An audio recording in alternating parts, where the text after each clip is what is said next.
Hey guys, in this video I'm going to show you how to fix your Ethernet doesn't have a valid IP configuration in Windows 10 or 11.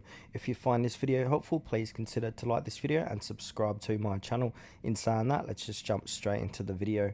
Alright, the first thing what we want to do is click onto search, and then where it says type here to search, type in CMD command prompt. But before we do that, we want to right click it and then click on run as administrator. Click yes. Alright, so now it's running as administrator.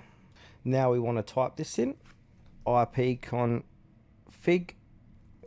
space backslash release, and then hit enter. And then again, we need to type in ipconfig space backslash renew, then hit enter again. And then from here we need to type in ipconfig again,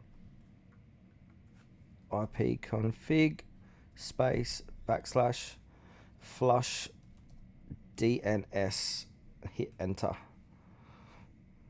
And then from here we want to type in NTSH space INT space IP space reset, hit enter. Now for the last one, we want to type in NETSH space win sock, enter, reset, and hit enter. And now exit out of here and then click on search.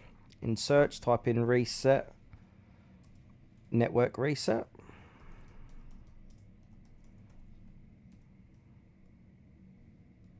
Make sure to spell it correctly, not network.